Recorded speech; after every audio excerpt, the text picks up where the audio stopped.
ఏదన్నా ఏమవుతుంది ఇప్పుడు ఒక గొప్ప అవకాశం, ప్రజలిచ్చిన అవకాశం, సరే ప్రజలిచ్చిరో దేవుడు ఇచ్చిన అవకాశము దక్కినప్పుడు ఆ పదవికి వన్నె తేవాలి. ముఖ్యమంత్రి అన్నప్పుడు ఒక్కొక్క పేరు మీద ఒక్కొక్కటి వినపడుతుంది. వైఎస్ రాజశేఖర రెడ్డి ఒక అది, ఎన్టీఆర్ ఒక ఇది, లేకపోతే ఇంకో ఒక కేసీఆర్ అంటే ఇది.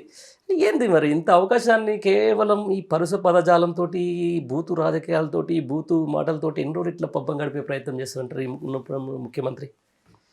నాకు రాజకీయాలకు రాకముందు ఆర్ఎస్ ప్రవీణ్ అన్న డీసీపీ క్రైమ్లు ఉండే. ఓకే. నేను 15 days 20 daysకి ఒకసారి కలిసేది అన్నాను. ఆర్ఎస్ ప్రవీణ్. ఇంకో దాంట్లో కూడా ఉండే. అట్లా స్టెఫెన్ రవీంద్రతో ఒక దగ్గర డ్యూటీలు ఉండే. అట్లా రెగ్యులర్గా కలిసేది ఏం లే, మంచి మాట్లాడుతుంది. తర్వాత ఆయన హార్వర్డ్ యూనివర్సిటీ పోయిండు. 2 years చదువు వచ్చినాక మానవ విలువల గురించి ఎక్కువ, అప్పటికైనా మంచి పోలీస్ వ్యవస్థ అది ఉంటుంది. చాలా మంది చనిపోయేటోళ్ళు ఉండే, చనిపోకుండా కొంతమంది చాలామంది కాపాడింది ఆయన. నాకు తెలిసిన వాళ్ళని.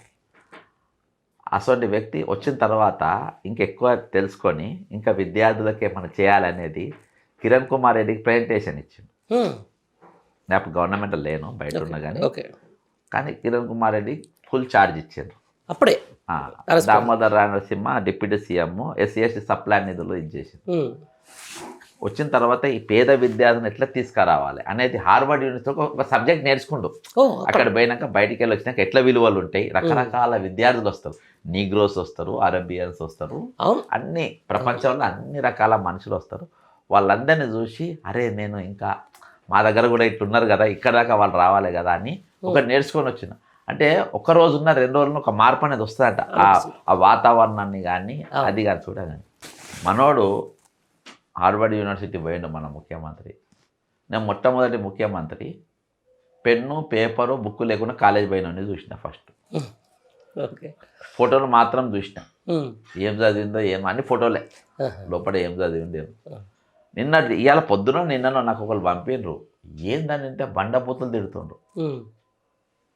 ఇప్పుడు కొంతమంది ఉంటారు ఎట్లున్నా కానీ వాళ్ళ కొడుకును కానీ వాళ్ళ దగ్గర ఉన్న లీడర్ను కానీ నన్ను మా కాజీపల్లి కొంతమంది కాక అంటారు, కొంతమంది రకరకాలుగా అంటారు, ఇంకొకరిని ఒకరిని పిలుస్తారు, కొంతమంది వస్తాదని పిలుస్తారు.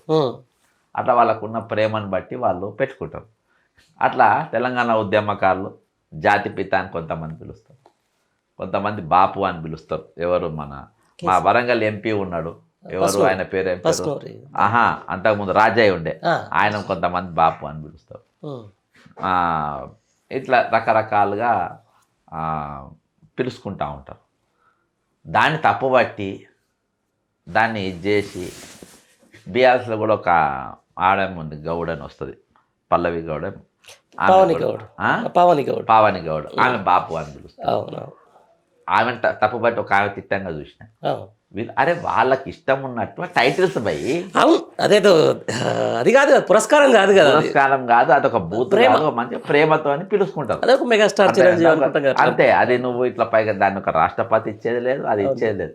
అరే దాన్ని పట్టుకొని అంటే బండబూతులు తిట్టాల్సిన అవసరం ఏముంది? ఎప్పుడు నేను చెప్పిన ఇప్పుడు ఆర్ఎస్ ప్రవీణ్ ఎందుకు చెప్పినానంటే అక్కడ పోయేసాక మనిషిలో ఒక మార్పు అనేది కనబడుతుంది. అవును, ఎందుకంటే పీస్ఫుల్ ప్రపంచం, డిఫరెంట్ ప్రపంచం. అట్లా నాకు ఈ సందర్భంగా ఒకటి గుర్తుకొచ్చింది. ఎలుక తోలు తెచ్చి ఏడాది కొట్టినా నలుపు కానీ తెలుపు రాదు, కొయ్య బొమ్మ తెచ్చి కొట్టినా గుణ్యం అనే విశ్వదాభిరామ వినురవేమ అని.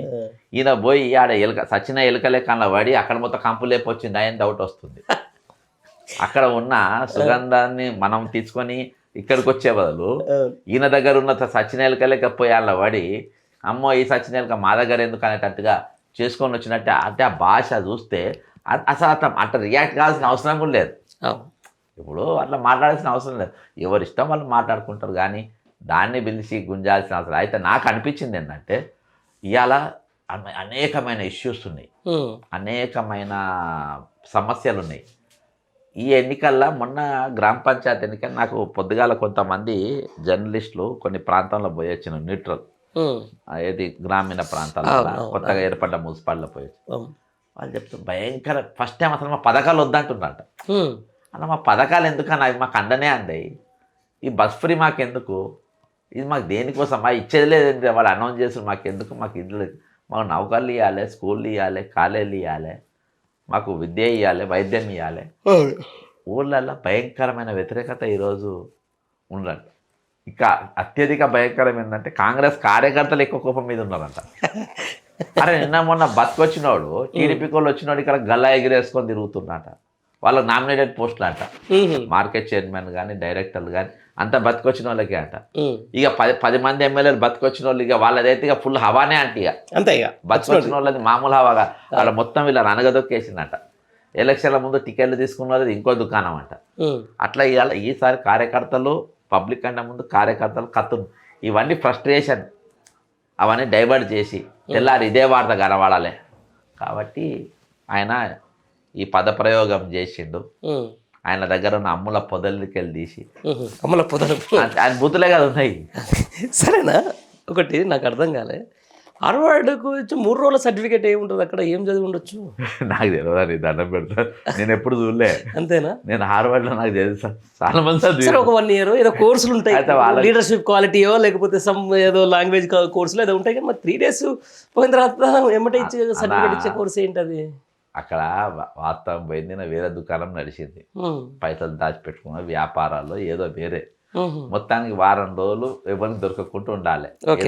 అన్న నేను ఒకటి పడ్డది అన్న, నేను లీజుకు తీసుకున్నా 5 ఏళ్ళకో 3 ఏళ్ళకో 5 ఏళ్ళకి నేను పైసలు కడుతున్నా, నీ ఫుల్ పని నాకు చేయాలి.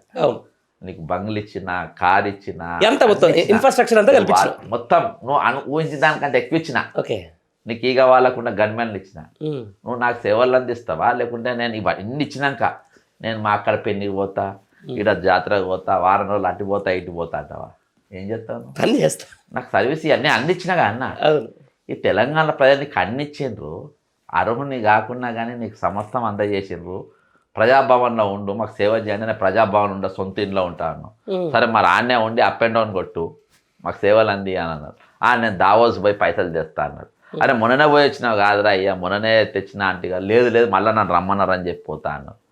అక్కడ 3 రోజులు ఉన్నావు, అక్కడికి చెప్పక చేయక 2 రోజులు గాయబ్ అయిపోయాను. మళ్ళీ పోయి ఆడ సర్టిఫికేట్ కూడా, అది దానివల్ల నాకు ఏం ఉపయోగము, ఈ రాష్ట్రానికి ఏం ఉపయోగం? పోతే సరే ఏమైనా మంచి మాట నేర్చుకుని వస్తే మొత్తం బూతులే తిడుతుంది. అర్థమైందా? కళ్ళ కాంపౌండ్ కాడ కూడా తిట్టుకోరు అసలు తిట్లు. అది రావినారాయణ రెడ్డి అవార్డు ప్రధానోత్సవంలో అంతకంటే ముందే జస్టిస్ సుదర్శన్ రెడ్డి గారు చెప్పిండు, తెలంగాణలో కొంచెం మాటలు అదుపుతున్నాయి నాయకులది అని చెప్పేసి అంతకంటే ముందే ప్రసంగం చేసిన తర్వాత నెక్స్ట్ వచ్చింది అన్నే అన్న రాగానే మళ్ళీ విషయం విధిగా ఏదా లెక్క. అంటే ఎందుకన్నా ఇంత ఫ్రస్ట్రేషన్ ఎందుకంటారు? అదే ఈరోజు మొత్తం రిటైర్డ్ అయిన నౌకరు చేసే కాంచెల్ని, అంటే నౌకరు ప్రయత్నం చేసే కాంచెలు మొత్తం నౌకరు రిటైర్డ్ అయిన దాకా అందరూ వ్యతిరేకతనే ఉండే. నౌకరు అడిగేటోడు వ్యతిరేకతనే ఉండు, నౌకరు ఎక్కినోడు వ్యతిరేకత ఉండు, నౌకరు చేసేవాడు వ్యతిరేకతనే ఉన్నాడు, రిటైర్ అయినవాడు కూడా వ్యతిరేకతనే ఉన్నాడు. అదే అన్న, ఈ వ్యతిరేకత నుంచి ఎట్లా బయటికి రావాలి, ఆ సమస్యలు ఎట్లా పరిష్కరించుకోవాలి, కానీ ఈ తీరితే అలా సమస్యలు తీరితే అన్న అవి తప్ప వేరే రావు కదా అన్న. ఇప్పుడు వేరే ఆయనకు వస్తేనేమో నువ్వు అన్నట్టుగా ఆ సమస్యలకి వెళ్ళి బయటకు వచ్చే, అంటే ఆ శుద్ధి ఉంటే తెల్లాలేస్తే సింగిల్ పాయింట్ ప్రోగ్రాము, ఏడ పోవాలి, ఏడ తిరగాలి, ఎట్లా ఎంజాయ్ చేయాలి, ఏడ పైసలు దొబ్బాలి, బయటకు వచ్చే వరకు జనంకి వెళ్ళి తిరస్కారాలు బయట వరకు ఫ్రస్ట్రేషన్ వచ్చి జనాన్ని తిడుతుండ్రు, లీడర్లను తిడుతుండ్రు. కాబట్టి ఆయన జనానికి ఇయ్యనికి నా దగ్గర తిట్టు తప్ప ఏం లేవు. ఆపోజిషన్ లీడర్కు జవాబు కూడానే తిట్లే, ప్రతిదీ తిట్టు తప్ప నేనేం లేదు. ఇవాళ ఫస్ట్ టైం నా హిస్టరీలో, నా రాజకీయ 34 ఏళ్ళు నా కాంగ్రెస్ పార్టీలో ఉన్నా, ఏ రోజు కూడా ఇంత చిల్లరగా ఆపోజిషన్తో కూడా ఎప్పుడు ఎవరు బిహేవ్ చేయలే. అవును, దానికో పొలిటికల్ లాంగ్వేజ్ వేరే తిరిగి ఉంటుంది కదా అన్న. ఈయన ఎట్లా మాట్లాడు, కింద వాళ్ళు కూడా బూతులే మాట్లాడుతున్నా అన్న, బూతులే. ఇప్పుడు అచ్చా ముందుగా మనం ఏమైనా పిలుచుకుంటాము అన్నీ అసలు ఇప్పుకొని ఇలా వాడుతున్న బజార్లో వాళ్ళు చూస్తే భయం అవుతుంది. ఇవాళ నేను నిజంగా కాంగ్రెస్ పార్టీకి వెళ్ళి సస్పెండ్ అయ్యి, నిజంగా నన్ను సస్పెండ్ చేసి చిన్నారెడ్డి నాకు పుణ్యం చేసిండు, ఐఎమ్ వెరీ హ్యాపీ అని వీళ్ళని చూసినాక నాకు ఇవాళ అనిపించే కాడికి దాని స్టేషన్ తీసుకొని వచ్చింది, దాని స్టేషన్ అక్కడికి పడేసింది.